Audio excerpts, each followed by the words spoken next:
ఉమ్మడి మామనాడు జిల్లా పరిధిలోని అన్ని జిల్లాలకు రెడ్ అలర్ట్ ప్రకటించినట్లు కనిపిస్తుంది. రెడ్ అలర్ట్ అంటే డేంజర్ పొజిషన్ లో ఉమ్మడి మామనాడు జిల్లా ఉమ్మడి జిల్లాలో వర్షాలు వస్తున్నట్లు కనిపిస్తున్నది. ఎటు చూసినా అట్లా అన్ని నియోజకవర్గాలు 14 నియోజకవర్గాలు ఎటు చూసిన పట్టణాలకు వాటర్ వచ్చేసింది. చెరువులు గ్రామాలలో వాగులు వంకలు నిండిపోయాయి. కాలువలు కట్టలు తెగినాయి. చెరువు కట్టలు కూడా తెగాయి. ఇప్పుడు అట్లా మత్స్యకారులు కూడా ఇబ్బందులకు గురవుతున్నారు. అటు గ్రామీణ ప్రజలు ఇబ్బందులకు గురవుతున్నారు. పంట పొలాలు వేసిన రైతులు కూడా పంటలకు మొత్తం చెరువు నీరు వాగుల నీళ్ళు వచ్చేసింది, నిండికపోయింది. వాహనదారులు ఆ కాలువలో వాగులో వాహనాలు కొట్టుకుపోయే పరిస్థితి నెలకొంది. నాగర్ కర్నూలు జిల్లా పరిధిలో అలా ఉంది, వనపర్తి జిల్లా పరిధిలో ఆ విధంగానే ఉంది. అంటే మొత్తం ఓవరాల్ గా జోగులాంబ గద్వాల జిల్లా, నారాయణపేట జిల్లా మొత్తం పరిధిలో ఈ విధంగానే ఉన్నాయి. ఇంకా మరోవైపు చూస్తే ఉమ్మడి జిల్లా వ్యాప్తంగా కూడా ఎమ్మెల్యేలు ప్రజాప్రతినిధులు అలర్ట్ అయ్యారు. అధికారులతో పాటు అటు జిల్లా కలెక్టర్లు, రెవెన్యూ అధికారులు కానీ, పోలీసు అధికారులు కానీ అందరూ ప్రజలను అలర్ట్ చేస్తున్నారు. ప్రజాప్రతినిధులు సమస్యల పైన గ్రామాలలో పట్టణాలలో పర్యటిస్తున్నారు. మరి ప్రజలకు ధైర్యం కల్పిస్తున్నారు, ఎవరు అధైర్యపడవద్దని. అటు మక్తలి ఎమ్మెల్యే వాకిడి శ్రీహరి అనుకోండి, నారాయణపేట ఎమ్మెల్యే పర్ణికారెడ్డి, వనపర్తి ఎమ్మెల్యే మేఘారెడ్డి ప్రజల దగ్గరికి, అట్లా మామనార్ ఎమ్మెల్యే ఎన్ఎం శ్రీనివాసరెడ్డి ప్రజల దగ్గరికి వెళ్తున్నారు. నేరుగా ప్రజల సమస్యలను తెలుసుకుంటున్నారు. ఆ మున్సిపల్ చైర్పర్సన్స్ కూడా, కొల్లాపూర్ మున్సిపల్ చైర్పర్సన్ కూడా మేకల రమ్య నాగరాజు కూడా కౌన్సిలర్లతో కలిసి ఎక్కడ సమస్యలను అప్పుడు పరిష్కారం చేస్తున్నారు. ఇదే సమస్యలు ఇలాంటి వాగులు ప్రతి గ్రామంలో ఉన్నాయి. పట్టణం మొత్తం ఉమ్మడి మామనాడు జిల్లా వ్యాప్తంగా ఇదే పరిస్థితులు నెలకొన్నాయి.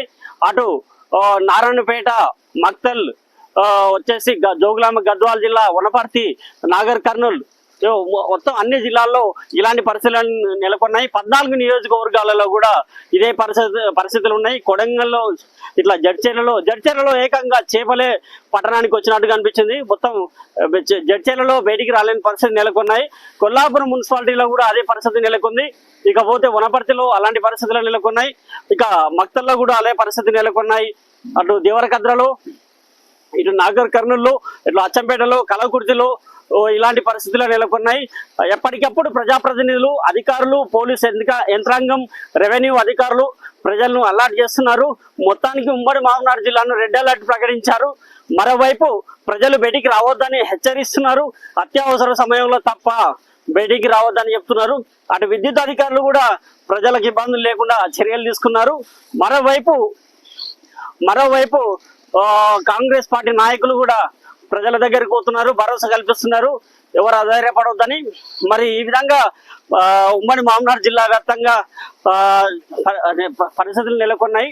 ఇంకా వాహనదారులు పెద్ద వాహనాలు బయటికి వెళ్ళలేని పరిస్థితి నెలకొన్నది. మరోవైపు కొల్లాపూర్ మండలం సింగోటం లక్ష్మీ నరసింహస్వామి దగ్గర ఉన్న పెద్ద వాగు బ్రిడ్జి కూడా నిండినట్టు కనిపిస్తుంది. మరోవైపు ముఖ్యగుండం దగ్గర ఉన్న పెద్దవాగు కూడా అక్కడ కొన్ని గ్రామాలకు రాకపోకలు బంద్ అయినాయి మొత్తం కంప్లీట్ గా. బస్సులు పోలేవు, వాహనాలు పోలేవు, ద్విచక్ర వాహనాలు పోలేవు. అలాంటి పరిస్థితి నెలకొంది. మొత్తం ఇప్పుడు నాగర్ కర్నూలు కానీ, అచ్చంపేట కానీ, దేవరకద్ర కానీ, మరోవైపు మామనార్ కానీ, మక్తలు కానీ, నారాయణపేట కానీ, గద్వాలు కానీ, జడ్చర్ల, కలవకుర్తి, అచ్చంపేట మొత్తం ఇలాంటి పరిస్థితులు నెలకొన్నాయి. వాళ్ళ ప్రజాప్రతినిధులు, అధికారులు ప్రజలకు ధైర్యం ఇస్తున్నారు. కొన్ని చోట్ల పేద ప్రజల ఇళ్ళు కూడా, మెత్తటి ఇళ్ళు కూలిపోయినాయి. మరోవైపు మత్స్యకారులు చాలా ఇబ్బందులు ఎదుర్కొంటున్నారు.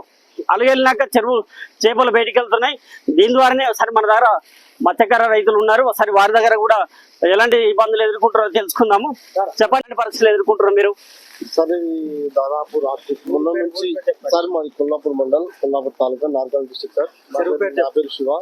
ఇది చెరువు వచ్చేసి కొల్లాపూర్ ప్రాంతంలో ఉన్నటువంటి కొల్లాపూర్ చుకాయి మధ్య ప్రాంతంలో ఉన్నటువంటి ఊర చెరువు సార్. దీనికి మొన్న రాత్రి నుంచి, ఇంతకుముందు కూడా మొన్న ఒక 10 రోజుల కింద వానలు పడ్డాయి, కానీ ఇంత పెద్ద మొత్తం రాలేదు. నిన్న రాత్రి నుంచి రాత్రి 12 మేము డైలీ ఇక్కడ కావాలి ఉంటాం, చెరువుకు కావాలా. అయితే ఈ రోజు రాత్రి 12 గంటల నుంచి ఎడతెరిపి కురిసిన వర్షానికి మీ దగ్గర పరిస్థితులు ఎట్లా ఉన్నాయి? మీ వ్యాపారానికి మీకు ఏమైనా ఇబ్బందులు ఉన్నాయా? చాలా పెద్ద మొత్తం ఇబ్బంది సార్. ఈ చెరువుకు మేము తీసుకొని దాదాపు 8 లక్షల దాకా ఇన్వెస్ట్మెంట్ పెట్టినాం. మేము ఇప్పుడు పెట్టిన పైసలు కూడా మాకు సగం వస్తే కూడా మాకు డౌట్ గా ఉంది సార్. రాత్రి పడ్డ వానకు మొత్తం వలలు తెగిపోయి చేపలు మొత్తం రోడ్ల పాలైనాయి. ఊరి ప్రజలు మొత్తం చేపలు పట్టుకొని రాత్రి నుంచి ఇబ్బందుల పాలు అవుతున్నాం సార్. రాత్రి నుంచి ఇది మత్స్యకారులు చెప్తున్నారు. మరోవైపు వాహనదారులు కూడా ఒకసారి చూడండి, ఒకసారి అటు చూస్తున్న ద్విచక్ర వాహనం కూడా గొడుగు పట్టుకొని ఎలా వస్తుంది బయటికి. ఒకసారి అలాంటి పరిస్థితులు ఇంకా పెద్ద పెద్ద బండ్లు వాహనాలు అయితే రాలేకపోతున్నాయి. మరి ఇలాంటి పరిస్థితులు ఇక్కడ ఉమ్మడి జిల్లా వ్యాప్తంగా కూడా నెలకొన్నాయి. అంతేకాకుండా ప్రజలు అధికారులకు ఒక సూచన చేస్తున్నారు, హెచ్చరికలు చేస్తున్నారు. ఉమ్మడి మహబూబ్నగర్ జిల్లా కలెక్టర్లు కూడా టోల్ ఫ్రీ నెంబర్ పెట్టారు. అత్యవసరంలో టోల్ సెంటర్ కూడా ఏర్పాటు చేశారు. వాళ్ళ కాల్ సెంటర్ కూడా అధికారులు, రెవెన్యూ అధికారులు రాత్రి వేళల్లో కూడా వాళ్ళకు ప్రజలకు అందుబాటులో ఉన్నారు. మరి ఇది పరిస్థితులు. ఉమ్మడి వరి పంట వేసిన రైతుల పరిస్థితి కూడా అధ్వానంగా మారింది. ఆ రైతుల పంట పొలాల్లోకి చెరువు నీరు, వాగునీరు, వర్షం నీరు మొత్తం వచ్చేసి పంటలు అధోగతి అయిన పరిస్థితి ఉంది. ఇప్పుడు అదే అలాంటి రైతుల దగ్గర మనం ఉన్నాం. మన రైతులు చెప్పండి, మీకు ఎలాంటి పరిస్థితులు నెలకొన్నాయి? ఇప్పుడు మీ పంట ఏమన్నా చేతికి వచ్చే పరిస్థితి ఉందా? కుంట తెరివి ఇది సుకాపిల్ల చెరువు పైన కుంట తెగి వరిసేను మొత్తం కొట్టుకపోతుంది. ఈ గుండ్ల చెరువు అనే ఆగు, అది పైనుంటి నీళ్ళు వచ్చి చేనులో పెట్టుబడి పెట్టినాం. చాలా. నా పేరు కొండలి యాదవ్, నాది కొల్లాపూరు. ఈ గుండ్ల చెరువు వెనుక మాది పట్ట పొలం ఉంది. ఆ పొలంలో వరి నాటితే చాలా మునిగిపోయి చాలా నష్టం జరుగుతుంది సార్. ఈ కాంగ్రెస్ గవర్నమెంట్ కి రేవంత్ రెడ్డి ఏమైనా సహకారం చేయాలి సార్ రైతులకు. అందువల్ల రైతులను కాపాడాలి సార్. ఈ పెట్టుబడి పెట్టిన రైతులను మటుకు ఈ అకాల వర్షం వలన మీరు ఆర్థిక సాయం రైతులకు అందించాలని నేను కోరుతున్నా సార్. ఇది వరి పంట వేసిన రైతుల పరిస్థితి కూడా అధ్వానంగా మారింది. ఆ రైతుల పంట పొలాల్లోకి చెరువు నీరు, వాగునీరు, వర్షం నీరు మొత్తం వచ్చేసి పంటలు అధోగతి అయిన పరిస్థితి ఉంది. ఇప్పుడు అదే అలాంటి రైతుల దగ్గర మనం ఉన్నాం. మన రైతులు చెప్పండి, మీకు ఎలాంటి పరిస్థితులు నెలకొన్నాయి? ఇప్పుడు మీ పంట ఏమన్నా చేతికి వచ్చే పరిస్థితి ఉందా? కుంట తెరివి ఇది సుకాపిల్ల చెరువు పైన కుంట తెగి వరిసేను మొత్తం కొట్టుకపోతుంది. ఈ గుండ్ల చెరువు అనే ఆగు, అది పైనుంటి నీళ్ళు వచ్చి చేనులో పెట్టుబడి పెట్టినాం. చాలా. నా పేరు కొండలి యాదవ్, నాది కొల్లాపూరు. ఈ గుండ్ల చెరువు వెనుక మాది పట్ట పొలం ఉంది. ఆ పొలంలో వరి నాటితే చాలా మునిగిపోయి చాలా నష్టం జరుగుతుంది సార్. ఈ కాంగ్రెస్ గవర్నమెంట్ కి రేవంత్ రెడ్డి ఏమైనా సహకారం చేయాలి సార్ రైతులకు. అందువల్ల రైతులను కాపాడాలి సార్. ఈ పెట్టుబడి పెట్టిన రైతులను మటుకు ఈ అకాల వర్షం వలన మీరు ఆర్థిక సాయం రైతులకు అందించాలని నేను కోరుతున్నా సార్. ఇది